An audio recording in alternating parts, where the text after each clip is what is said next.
Je vais revenir avec cette période du Covid qui a quand même été très difficile. Le fait d'avoir un petit retour aux sources comme ça, d'avoir une reconnexion, si je puis dire, avec cette nature, c'est quelque chose qui a vraiment fait un déclic chez mon épouse et moi-même, où vraiment on s'est dit, bah oui, tout plaquer pour ça, bien sûr, on fonce. On fonce, et c'est vrai que voilà, quand on a vu ce projet, qu'on a poussé chaque porte et qu'on voyait que c'est tout ce qu'on rêvait de pouvoir avoir si le jour on avait notre établissement. Maintenant, c'est chose faite, mais là, tout était réuni, comme dit, toutes ces planètes étaient vraiment alignées, et puis après, c'est vrai que voilà, on n'a pas tergiversé longtemps, hein. Bonjour à toutes et à tous, on est vraiment ravis avec Anna de vous retrouver pour une nouvelle saison et un nouvel épisode de Ciao Paris, le podcast qui booste votre changement de ville et de vie. Je m'appelle Valérie Bohin, j'ai créé le podcast en 2020 pour m'aider à déménager et je vis désormais près de Toulouse. Merci Ciao Paris. Je suis Anna Naoum, je suis décoratrice. Depuis 1 an, je co-anime le podcast parce que j'aimerais bien quitter Paris pour le Pays Basque. Je flippe, mais je fais avancer mon projet grâce aux rencontres toujours étonnantes, émouvantes et utiles qu'on partage avec vous un jeudi sur 2. Vous aussi, vous rêvez de quitter Paris, mais ça vous fait peur. Vous ne savez pas par où commencer. Oui, c'est ça comme moi. On dirait que t'es coincé dans le placard d'Harry Potter. Mais je suis coincée. Ouvrez-moi la porte. Si comme Anna, vous êtes dans cette situation, de ce moment où vous prenez conscience qu'il faut bouger, mais que vous ne savez pas par où commencer, à votre installation, en passant par l'organisation du déménagement, on est là. Alors, pour être sûr de recevoir les prochains épisodes, abonnez-vous à Ciao Paris sur votre plateforme d'écoute. Et pour encore plus de ressources et de conseils, inscrivez-vous à notre newsletter ensoleillée. Oui, on sait Valérie, le lien est dans la description de l'épisode. Mais j'allais le dire, figure-toi. Allez, c'est parti pour le ciao du jour. Alors, aujourd'hui, je suis à Tarquimpol, un petit village de 60 habitants en Moselle-Est. On est à 1 heure de Metz à peu près, où je suis arrivée hier. Et je suis venue pour rencontrer Julien, qui est un jeune quadra, qui a déménagé ici en décembre 2023, avec Marie, sa femme, et leurs 3 filles. Et ils sont venus pour réaliser, chacun à leur manière, un projet qui ressemble carrément au projet de leur rêve. Et moi, ce qui m'a donné envie de partager ce témoignage avec vous, c'est le côté fonceur de Julien. Moi qui suis tellement hésitante de rencontrer des profils comme ça, je trouve que c'est toujours très porteur. Le projet qui les a amenés ici, c'est un projet qui est porté par la mairie de Tarquimpol, qui avait envie depuis plusieurs années de faire revivre un lieu ici qui est un musée, mais aussi un restaurant. Et ça faisait plusieurs années, environ 5 ans, qui cherchait quelqu'un pour le reprendre et qui n'arrivait pas à trouver. On arrive au bistrot des oiseaux, donc je vais laisser Julien nous raconter, mais vous allez voir que la manière dont il a rencontré ce projet est assez magique. Allez, c'est parti.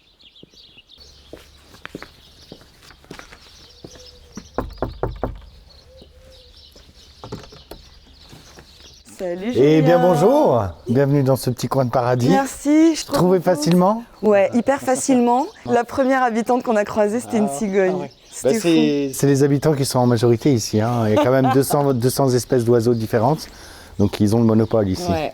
Combien d'habitants aujourd'hui à Tarquimpol ? 63. Donc là, on est sur ton lieu de travail. Voilà, c'est ça, avec une première partie où c'est un espace muséographique qui retrace vraiment toute l'histoire de Tarquimpol. C'était vraiment the place to be, du temps des Romains, voilà. Si j'ai bien compris, on est dans l'espèce de Saint-Tropez de l'époque antique. Ouais, c'est ça, tout à fait. Ils avaient vraiment tout pour se détendre, hormis les DJ où ils n'avaient pas encore les platines pour mixer, mais voilà, ils avaient tout pour se détendre. Il y avait quand même un amphithéâtre de plus de 10 000 places, donc c'est pas anecdotique. Ah oui. Ça fait combien de temps que tu es là, Julien ?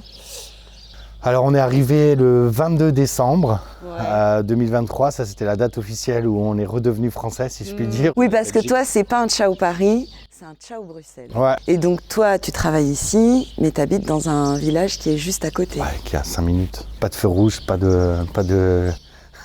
sens giratoire, pas de trafic. C'est super pratique et puis pour les filles, pour les enfants, l'école aussi est juste à côté, elle est à Dieuze, donc voilà, on est vraiment dans un triangle de 5 km. C'est pas la ville du quart d'heure, c'est la campagne des 5 minutes, toi. Ouais, c'est ça, donc c'est très pratique.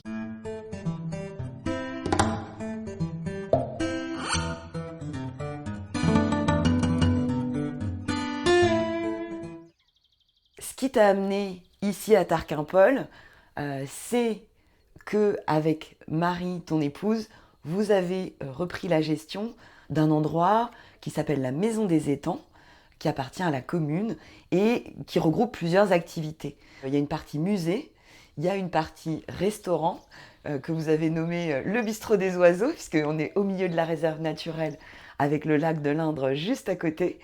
Est-ce que tu nous emmènerais visiter le village et puis votre nouveau nid? Ouais. Allez, on te suit. Donc là, on marche dans le village. Ah là là, on est vraiment... on passe juste à côté du nid de cigogne. Ils font un break là, mais on voyait bien que c'était la saison des amours. Hein. Ils avaient l'air très très proches tout à l'heure. Ils sont surtout revenus beaucoup plus tôt. Il y a quand même 1 mois et demi d'avance.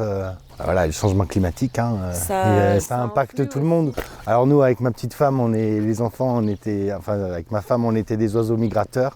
Mais avec le réchauffement climatique, maintenant, on a trouvé notre point de chute et ici, on a fait notre nid et on ne bougera plus d'ici, quoi. Parce que c'est vraiment, il n'y a qu'à voir. Hein. Ah ouais. Alors là, on vient de quitter le restaurant et on se dirige vers l'étang de l'Indre. Alors en fait, on est cerné par les nids de cigognes, différentes sortes d'oiseaux.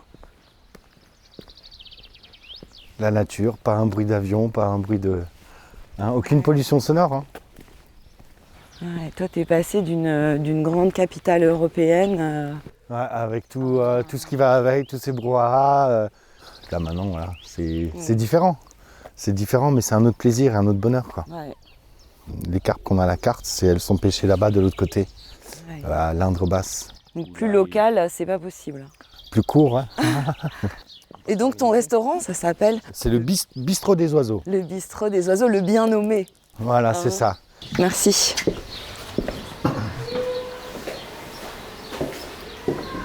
Donc là, on est vraiment dans l'espace muséographique. Avec la délégation de service public que j'ai signée avec la commune, j'ai en charge justement de redynamiser, redévelopper cette maison du Pays des Étangs qui était un peu mis en stand-by ces 5 dernières années. Parce qu'effectivement, le maire ne trouvait personne pour redynamiser tout ça, sachant qu'il y a une association qui est créée aussi pour créer des événements en parallèle avec moi, puisque effectivement, gérer cette partie-là, plus l'espace restauration et créer des événements. Ça fait beaucoup.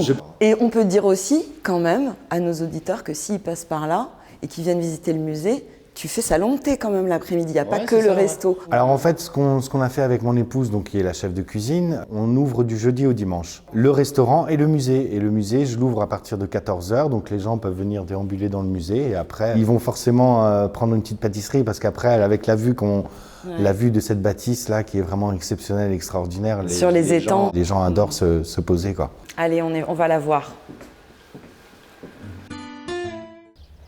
Et c'est vrai que là, depuis ta terrasse, on a une vue à 180 degrés. Sur tous les temps. Il y a des espaces naturels qui sont sublimes entre des bois, des champs, des oiseaux, les étangs.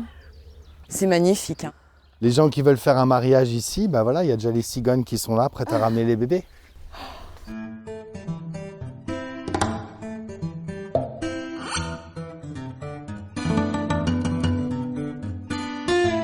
Alors, je suis Julien Gruber. J'ai grandi en Alsace, dans une fratrie de 4. Je suis le petit dernier, je suis celui qui n'était pas prévu. J'ai grandi en Alsace jusqu'à ce que je rencontre ma petite femme, que j'ai rencontrée donc il y a maintenant, ça va faire 23 ans cette année qu'on est ensemble. Marie. Ouais, Marie, c'est ça, qui est ma chef de cuisine, qui est ma chef à moi. Et mon épouse aussi a 40 ans cette année, et voilà, on est tous les deux jeunes quarantenaires. Et c'est vrai que quand je l'ai rencontrée, elle faisait ses études au lycée Alexandre Dumas à Strasbourg, à l'école hôtelière, qui est quand même une école hôtelière très réputée. Et une fois qu'elle a terminé ses études, elle me dit écoute, je vais partir faire des saisons, qu'est-ce que tu fais? Est-ce que tu me suis? Est-ce que tu me suis pas? Moi, je n'étais pas du tout dans le métier. J'étais pas fermé, j'ai tout de suite dit oui, je te suis, on part ensemble. Vous enchaînez pendant combien de temps avant de finalement vous poser à Bruxelles? Alors on a atterri à Bruxelles en 2009 et avant ça on a fait, comme dit, on était à Briançon, Serre-Chevalier, où on a fait une première la saison d'hiver. Après on a enchaîné avec une saison estivale où là on était à Conques-en-Rouergue dans l'Aveyron. Et après, on a posé nos valises à Saint-Étienne, puisque là, on a été embauchés tous les deux par un chef étoilé, Stéphane Laurier, où là, on est resté quand même 3 ans à Saint-Étienne, où là, on a tous les deux très bien évolué, puisque Marie, elle, avait démarré au restaurant gastronomique en étant au poste de pâtisserie. Très vite, au bout d'1 an, elle est devenue la chef pâtissière. On a goûté ses pâtisseries, on comprend pourquoi. Hein. Moi, de mon côté, je suis rentré dans son restaurant, dans son établissement en tant que chef de rang. Et 1 an et demi après, j'étais le maître d'hôtel du restaurant du Musée d'Art Moderne de Saint-Étienne, un restaurant de plus de 150 couverts. Là, par contre, je me suis éclaté dans tous les sens du terme, parce que c'était génial, parce qu'on était vraiment même reliés, j'étais relié forcément au musée. Donc, dès qu'il y avait des nouvelles expositions, les vernissages se faisaient au restaurant.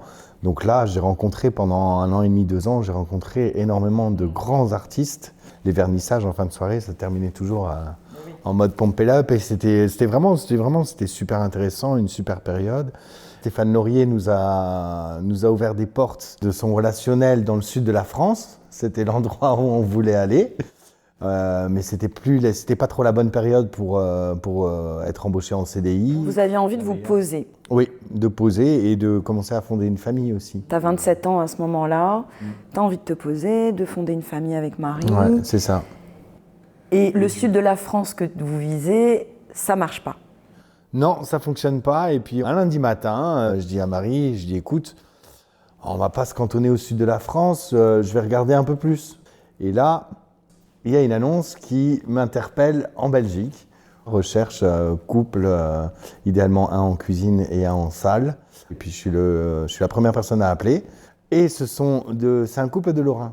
Et donc du coup, le courant passe très très bien entre nous au téléphone. Et voilà, on était lundi et voilà, quand est-ce que vous pouvez venir? Il me dit, quand est-ce que vous pouvez venir pour faire un essai?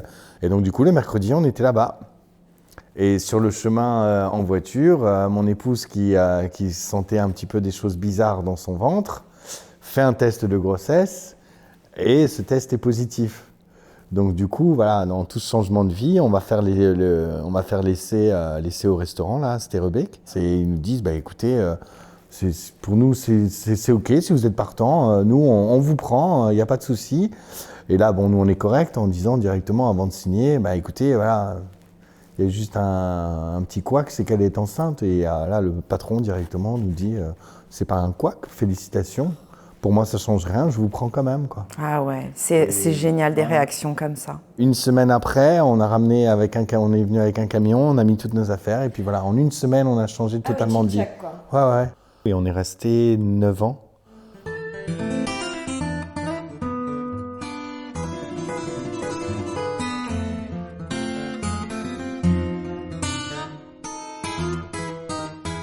Est-ce que tu peux me raconter ce moment où vous avez le déclic, ce jour où vous prenez la décision de déménager? La période du Covid m'a quand même fait beaucoup de mal. J'étais en traiteur et ça a été vraiment très très dur parce que vraiment tous les événements qui sont tombés, tout a été annulé. Se réinventer, ça a été très très compliqué parce que moi, j'ai pas repris vraiment une activité à 100% avant un petit temps et ça a été très dur. En plus, il y avait Manon qui la petite dernière qui était née en 2019. Bon, après, d'un côté, ça a été ma thérapie et mon aide, parce que si je l'avais pas eu, je pense que j'aurais vraiment pété un plomb. Hein.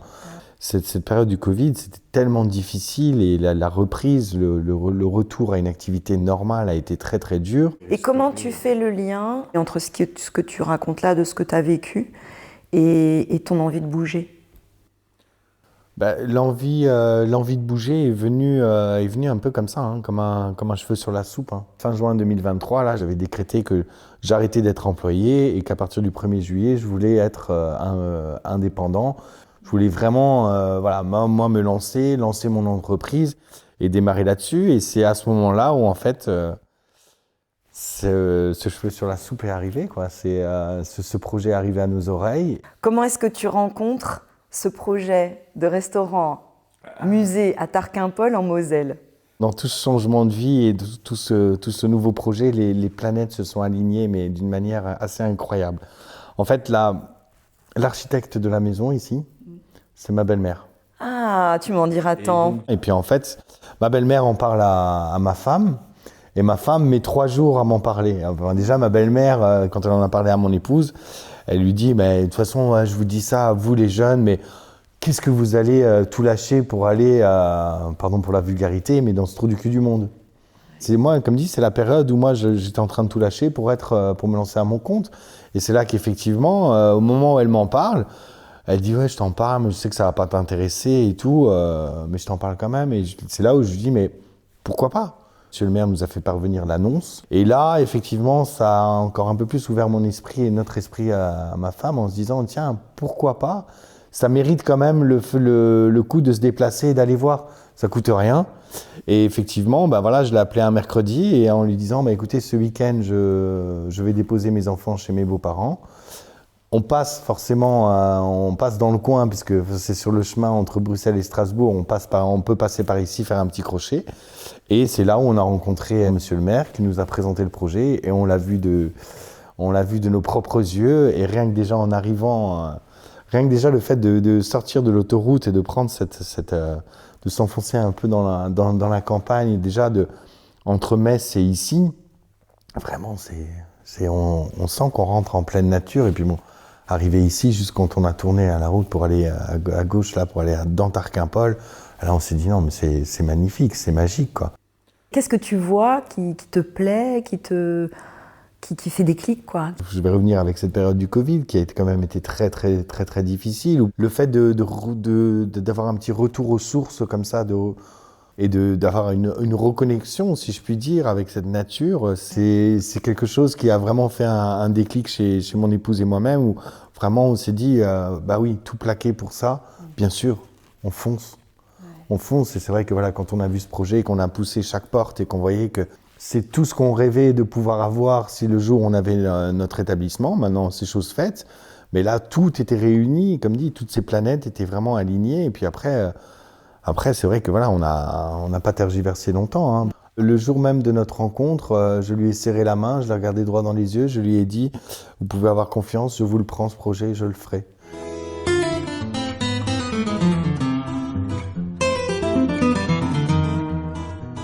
Dans tout ce projet aussi, voilà, avant de concrétiser vraiment à 100%, on avait quand même pour objectif de présenter ce projet à nos filles. Rappelle-moi l'âge de tes enfants. Alors, la plus grande Flore a 14, Alice a 12 ans et Manon a 4 ans. Bon, Manon, c'est facile. Ouais, Belgique-France, elle n'a même pas fait trop voilà. la différence. Mais 2 ados. Ouais, ça c'était un petit peu plus... pas compliqué. Disons que Alice, en plus, Alice, c'est celle qui a 12 ans, elle, c'était un petit peu plus facile dans le sens où son année scolaire 2023, il y avait des affinités qui ne se faisaient pas entre groupes de filles et donc du coup, son année était quand même un petit peu compliquée. Donc pour elle, ce changement, voilà, elle, c'était parfait. Autant Flore, la grande, elle faisait partie d'une troupe de danse où là, elle dansait quand même plus de 10 heures par semaine. Elle a tissé des liens très très très très forts et donc là pour elle quitter cette école de danse, ça a été très très difficile. Mais du coup les filles, ce qu'on a fait, donc on les a emmenées ici pour leur montrer, pour quand même leur présenter ce qu'on voulait faire et comment on voulait le faire. Le gros avantage, c'est que le maire du village, donc David Barthélémy, a 2 filles qui sont du même âge que mes 2 grandes. Et donc du coup, ça a beaucoup aidé, dans le sens où dès la première rencontre, au bout de 5 minutes, ça a matché à 100%. Maintenant, il ne se passe pas un week-end sans que soit elle soit chez lui ou que inversement, elle soit chez nous. Donc, vous êtes devenus l'annexe de la mairie, en fait. Ouais, mais c'est génial parce que du coup, voilà, elles n'étaient pas perdues.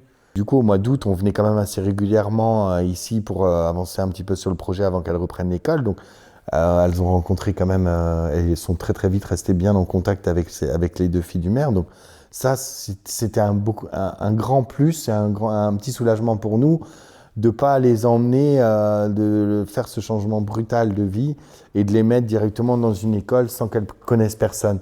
Là, il y avait déjà cette approche où elles ont eu des contacts avec d'autres personnes et donc du coup, ça a été beaucoup plus facile pour cette intégration. Ça, franchement, comme dit, les planètes, elles se sont alignées. Mais tellement, c'est incroyable. Là, tu as ouvert, toi, la semaine dernière, on est mi-mars, Et donc, tu as ouvert le 1er mars 2024 ton resto. Donc, toute la période avant, vous avez été justement, vous aviez le souhait de... Ouais, de rencontrer justement tous ces différents interlocuteurs et producteurs et forcément maintenant qui sont des collaborateurs. On a ce respect justement d'indiquer aussi à la carte d'où viennent nos produits. Tous les fournisseurs qu'on a, ils font partie du réseau Qualité Moselle. C'est quoi le label Qualité Moselle ? Ce label Qualité Moselle, justement, regroupe tous ces acteurs et tous ces producteurs qui maîtrisent leur sujet, et qui ont le respect des produits et puis voilà, qui permettent de mettre en avant aussi justement tous ces produits valorisants de la Moselle, quoi. Après, je vais revenir aussi sur la carte, effectivement, avec ce cahier des charges que l'on a, avec l'étang qui est juste à côté, forcément, travailler les poissons d'étang, c'était aussi dans la charte, si je puis dire. Donc du coup, ça c'est un challenge supplémentaire pour ma petite femme elle a déjà travaillé des poissons, mais beaucoup plus souvent des poissons de mer ou des poissons de rivière que des poissons d'étang, quoi. Et donc c'était un challenge supplémentaire et surtout cette carpe frite qui est quand même, on est quand même dans la terre du Saulnois, qui est quand même une région où il y a énormément d'étangs. Et ça, c'est des retours que j'ai beaucoup de clients, puisque ce plat, la carpe frite, fonctionne très très bien ici. C'est quasiment une des meilleures ventes. Ah oui ? Et les gens, voilà, ils viennent pour ça, quoi. Alors aujourd'hui, si on fait un peu le bilan de ce changement de ville, de vie, ça fait combien de temps que tu es installé et quel bilan tu fais pour toi et ta famille ? Plus que positif, hein.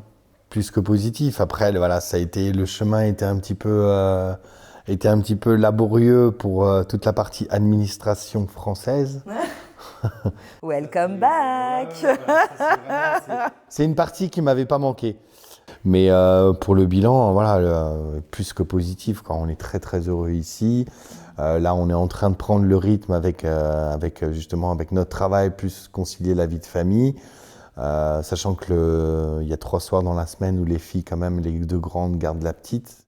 Le week-end, là, elles viennent ici généralement. Voilà, la petite Manon, la voisine d'à côté, elle a le même âge, donc voilà, ça c'est parfait. Mais pour rien au monde, on regrette ce choix de vie. Il n'y a aucun regret, 0 regret. C'est juste magique ce qu'on a fait, quoi, et ce qu'on est en train de faire, parce que, comme dit, on a ouvert au 1er mars, mais les retours qu'on a déjà, les retours clients, rien que sans parler, juste des assiettes qui reviennent vides, c'est déjà tellement gratifiant. Je vais toujours prendre la phrase de Jean-Yves Lafesse, hein, pourvu que ça dure, quoi. C'est vraiment ce que je dis tout le temps, mais c'est... Pourvu que ça dure. Voilà, ouais, c'est ça, tout à fait. Et moi, j'avais un peu cet a priori de se dire, tiens, est-ce que les gens... parce qu'effectivement, en ayant vécu 15 ans en Belgique, la vision des Européens ou des gens qui ne vivent pas en France, la vision du Français est toujours à dire, voilà, le Français est arrogant, le Français juge la personne sans la connaître. Et donc, du coup, j'avais un petit peu cet a priori en me disant, mince... Toi-même, en étant Français, tu avais des a priori sur les Français. Après toutes ces années en Belgique. Ouais, mais en fait, ça, on s'en rend pas compte quand on est en France. C'est quand on vit dans un autre pays où on s'en rend compte. Parce que les 6 premiers mois qu'on a passé en Belgique, quand les gens nous disaient ça, à chaque fois, moi, je disais, mais non, vous racontez des bêtises, c'est pas vrai. Mais en revenant en France, quand on venait en vacances ou autre, on s'en rendait compte, effectivement, de tout ça. Et c'est vrai qu'effectivement, j'avais un petit peu cette hantise de me dire, tiens... comment on va être perçu, comment on va être accueilli par tous ces gens. Mais au final, comme dit, rien que déjà ici, les gens à Tarquimpol, comme je disais, on est rentré dans une grande famille, quoi. Et voilà, c'est vraiment comme dans chaque famille. il y a toujours dans les familles des gens qui se tirent dans les pattes et c'est ça qui est mignon. Et c'est ça qui est vraiment très agréable parce que voilà, c'est certains qui vont dire, oh, faut se méfier de telle personne, faire attention à telle personne. C'est vraiment accueilli dans une famille, quoi. Tu t'y attendais pas forcément à ça ? Non, je m'attendais pas à avoir autant d'engouement derrière nous. Et c'est vrai qu'après, avec l'association de la Maison du Pays des Étangs, quand il y a eu une première réunion, au mois d'août, quand on a vu l'engouement qu'il y a eu autour de ce projet, que justement beaucoup de gens se sont mis dans l'association, sont devenus adhérents. Et hier soir, pareil, pour l'Assemblée Générale, il y avait 50 personnes. Ça redonne du peps à redynamiser justement ce lieu et c'est super gratifiant de savoir que on n'avance pas tout seul, qu'il y a du monde qui est derrière avec nous et que c'est ce côté fraîcheur, quoi. Ce projet vraiment est juste magique.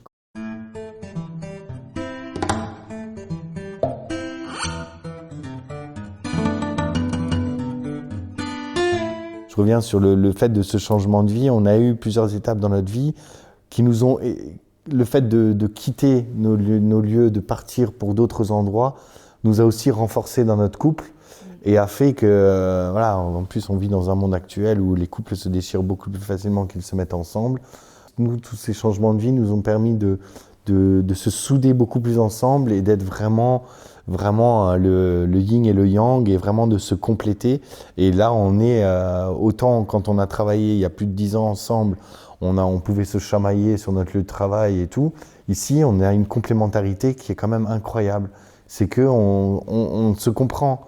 On se comprend rien que par le regard, par la manière de travailler. Et voilà, on avance ensemble et on est un noyau dur. Et là, on se fait plaisir et c'est un réel bonheur. C'est un réel bonheur d'enfin pouvoir profiter pour soi et de faire ce qu'on a envie et de se faire plaisir tout simplement, quoi.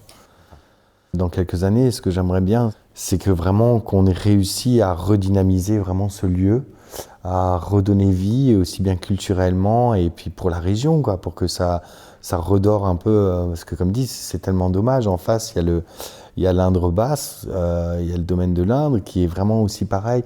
Ils ont aussi un musée avec un espace restauration, mais qui est fermé. Donc, ce serait bien de redynamiser tout ça, que quelqu'un aussi reprenne la partie là-bas pour qu'on puisse être vraiment encore plus, pour rebooster un petit peu cette région, parce que elle est magnifique cette région ici, cette terre du Saulnois, c'est juste un havre de paix et il y a tellement de choses à faire. Il y a beaucoup de projets qui vont se faire, il y a les 50 ans du parc naturel de Lorraine qui vont se faire ici aussi. Ça c'est au mois de septembre. Je crois que c'est le même week-end que les Journées du patrimoine. Donc septembre 2024, si les auditeurs qui nous écoutent ont envie d'aller faire un petit tour par chez toi, ils peuvent venir te voir pour le week-end des Journées du patrimoine. Oui, tout à fait. C'était les 50 ans du parc naturel de Lorraine. Et là, en 2025, il y a aussi un grand festival de peinture naturaliste aussi qui est en train de se monter, avec beaucoup d'artistes un peu européens.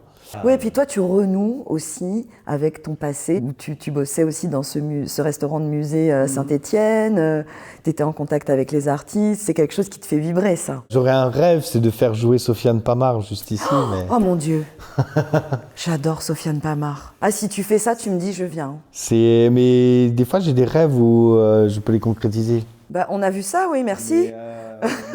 Monsieur plante le rêve dans sa tête d'avoir un lieu, voilà, et quelques semaines après, le projet arrive. Donc, allez, vendu 2025, je fais venir Sofiane Pamart. Allez, putain, mais ça serait fantastique. Je challenge. Les auditeurs qui nous écoutent, s'ils ont des liens avec lui. Sofiane Pamart, si tu nous écoutes, viens à Tarquimpol pour faire danser les cigognes dans le ciel. Voilà, donne-nous les coordonnées de Guillaume, ton manager, là, que je le contacte. Mon Dieu, j'ai les frissons. Allez. Défi pour 2025. C'est pas un défi fou, c'est un vrai défi. Ouais. Alors, moi, je dis ciao Paris, et toi, tu dis quoi ? Bienvenue à Tarquimpol. Quand vous passez dans le coin, n'hésitez pas à venir nous voir. Venez au bistrot des oiseaux. Ouais. Voilà, un lieu 2 en 1. Ouais. De quoi se restaurer, se nourrir l'esprit en apprenant pas mal de choses sur ce petit coin de paradis et sur cette terre du Saulnois. Avec les cigognes. Merci beaucoup d'avoir écouté cette conversation. J'espère sincèrement qu'elle vous a été utile et vous a plu. Pour être sûr de recevoir les prochains épisodes, abonnez-vous à Ciao Paris sur votre plateforme d'écoute. Et pour encore plus de ressources et de conseils, inscrivez-vous à notre newsletter ensoleillée. Le lien est dans la description de l'épisode. Avec Anna, on vous retrouve jeudi dans 2 semaines pour une nouvelle histoire. Et d'ici là, venez nous faire un coucou sur Insta, @Ciao Paris le podcast, tout attaché. Ciao, c'est I-A-O. Allez, ciao. Un épisode monté et réalisé par Emmanuel Charret de Skol Prod.